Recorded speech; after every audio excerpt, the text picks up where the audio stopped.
Well, good evening, UCC.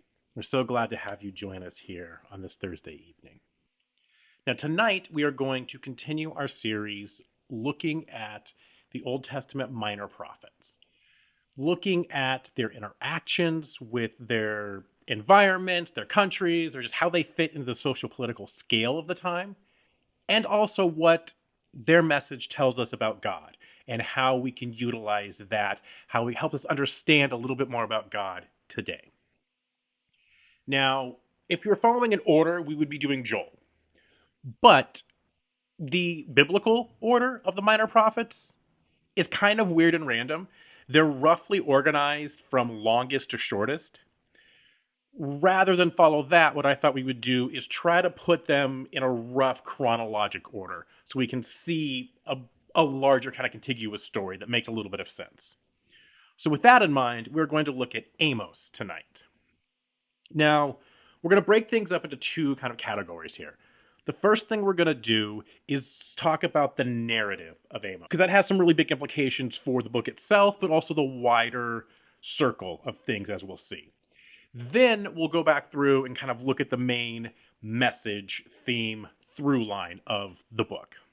So, to start with the plot, we're going to read a couple passages here. So, this first one is the very beginning, Amos 1:1, kind of sets a lot of things up.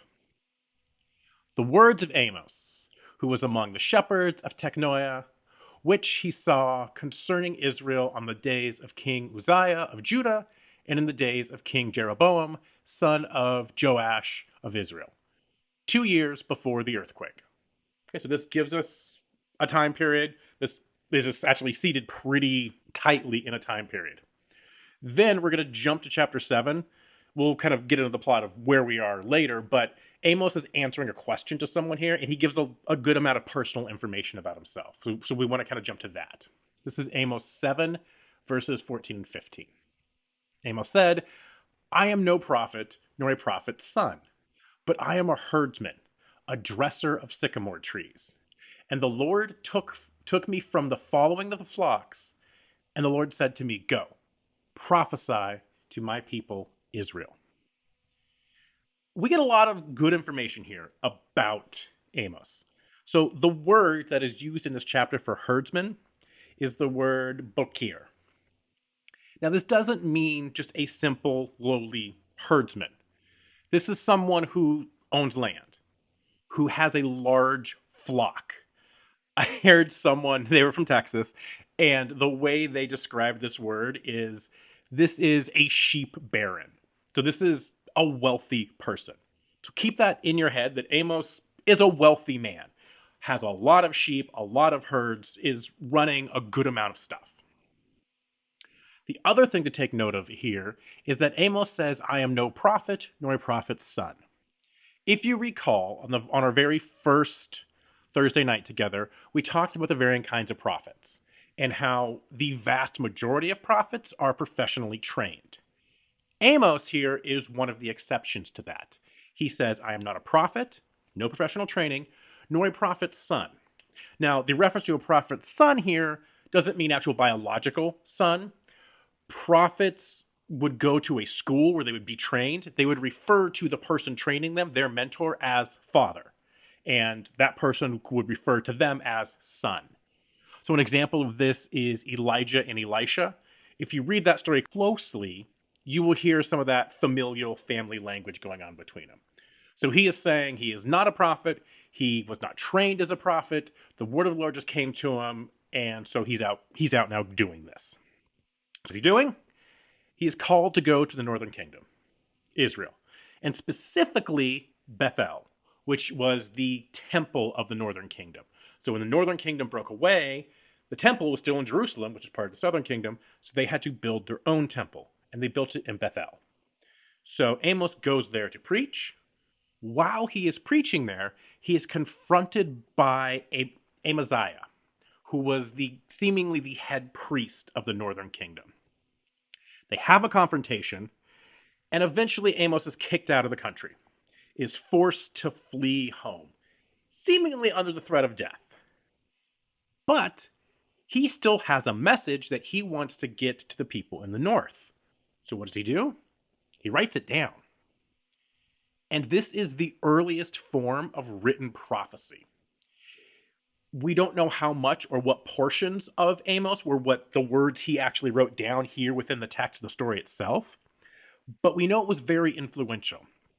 Hosea seems to have been influenced by this, and Isaiah for sure was.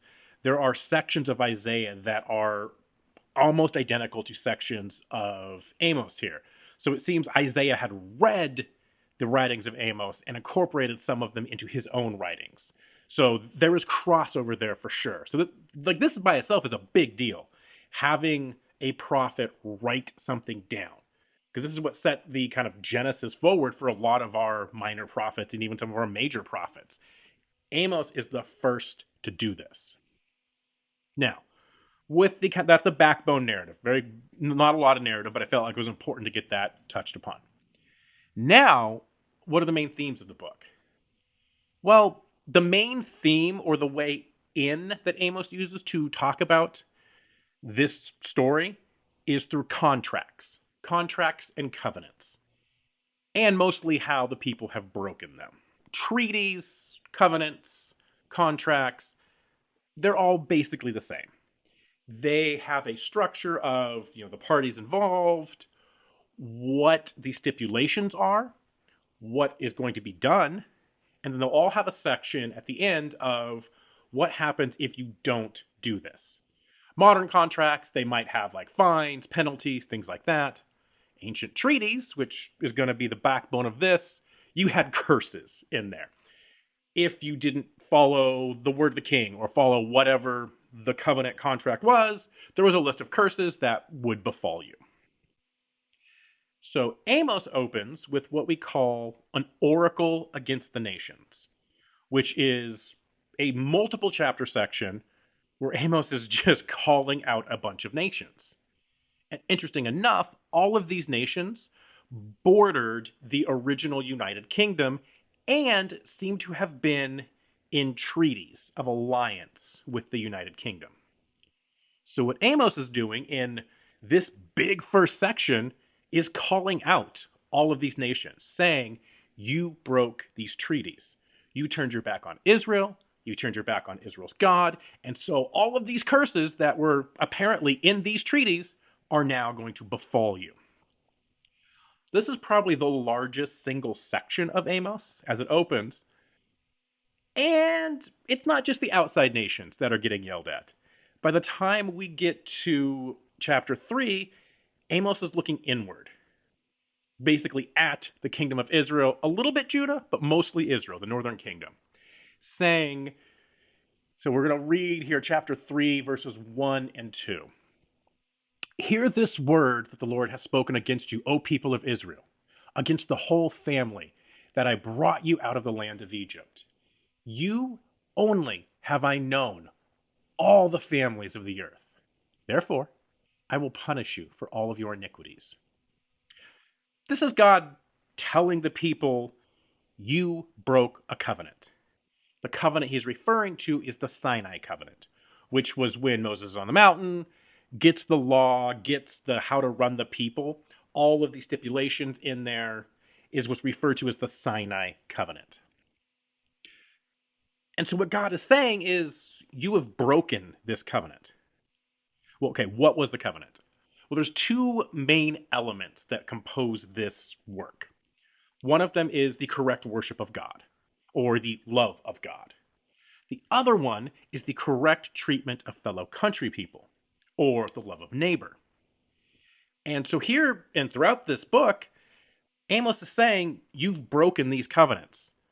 But the one he focuses on the most is, you have broken the love of neighbor covenant. Perhaps most succinctly stated in chapter 6, where Amos says this, alas, those who lie on beds of ivory and lounge on their couches and eat lambs of the flock and calves from the stall, who sing idle songs to the sound of the harp, and like David improvise on musical instruments, who drink wine from bowls and anoint themselves with the finest oils, but are not grieved over the ruin of Joseph. Therefore they shall now be the first to go into exile, and The revelry of their loungers shall pass away. He's just calling them out, saying, you have been living this luxurious, fulfilled, happy life while others are poor, while others have fallen to ruin, and you're not doing anything about it. You're not doing the things that are called out in the Sinai covenant or the Mosaic law code. You're not following those to the point that it angers God. So we read in Amos 5 how God reacts to this. This is God talking through Amos. I despise your festivals. I take no delight in your solemn assemblies.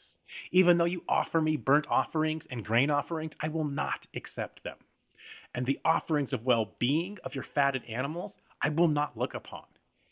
Take away from me the noise of your songs. I will not listen to the melody of your harps.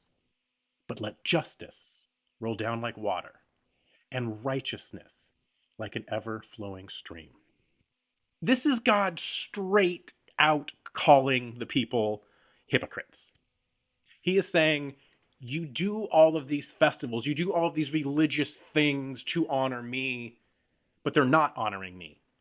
What would honor me is taking care of the people, following the covenant, the laws, the rules I've laid out for you. And you're not doing that. So I don't want these sacrifices, these festivals, this praise. I don't want it because it's not coming from people who are listening to me. Amos goes on to utilize a lot of visions to get across this idea. We start seeing these in chapter 7, where we see visions of locusts coming through the land, destroying things, fire coming through the land, destroying a lot of things. There's a weird one about a plumb line. So if you don't know what a plumb line is, think of like a little almost top, like a metal top on a string that can be used to measure the depth of water, but can also be used for assessing whether something is level, straight, or not. And so the vision is basically this giant plumb line drops into the city to assess the straightness, the correctness, the levelness of the people. The metaphor being it's not level, so it's going to swing and destroy everything.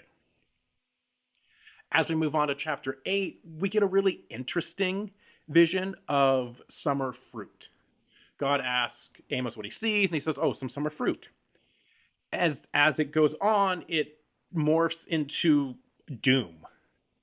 And this is a play on words, because the word for summer fruit, yatset, also comes from the Semitic root that means to come to an end.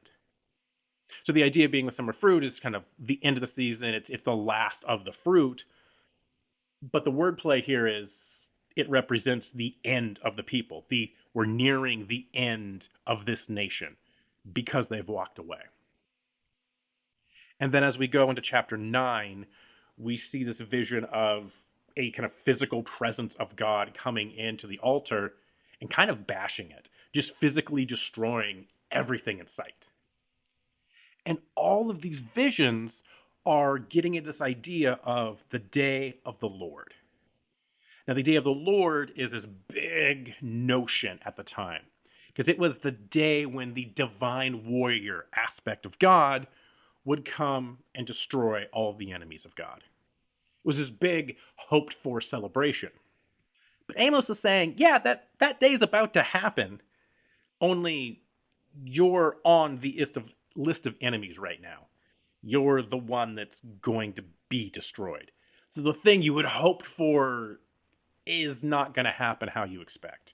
You're not going to be on the good side of this day of the Lord. And that really hits at the main through line of the Book of Amos. Theologian Leroy Walterman describes Amos in a great way. So his quote here is, "For Amos, religion consists not in ritual, but in righteousness. Adonai, the God of justice, demands right living, not obligation." And for Amos, this right living comes in the form of care for the other. And this idea of saying we need to care for the other, we need to care for the poor, we need to care for the orphaned, kind of means a little bit more coming from Amos because of his background. It's one thing if you are a poor herdsman, you're a poor prophet saying, hey, we need to take care of the poor. Remember, Amos is rich. Amos is a landowner. Amos is a cattle baron. This is Amos saying, hey, I'm among this. Me, as part of this rich elite class, we need to gather together to take care of the poor. Reminding us that our God is a God of justice, of love, and of care. So much so that those elements were written into the covenant of the Mosaic law that God made with Israel. So, not caring for the other, not caring for these groups of people is troubling to God. And that's why God is so angry here. And this isn't a message that stops in the Old Testament, it carries forward into modern times.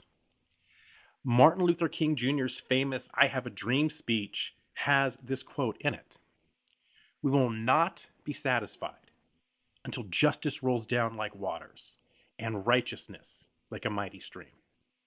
As a paraphrase of a section we read earlier, Amos 5:24.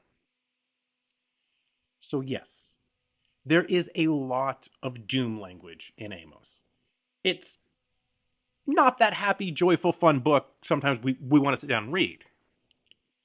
But it is rooted in God's compassion. It hits the idea that God cares for the poor, the orphaned, the widow, the other. God cares for everyone. And so we should too. We should extend to help those around us because that's what God wants. That's the vision God has for us. Started with the vision of Israel, that these care for the other, care for helping, has expanded to all of us. We are all falling under this new covenant now. Think of Jesus' greatest commandment. What are they? Love of God and love your neighbor. It's the same idea. And so that's what this book is reminding us, that we serve a God who loves us fiercely and so wants us to love others with that same fierceness, care for others with that same level of compassion. Join us as we pray.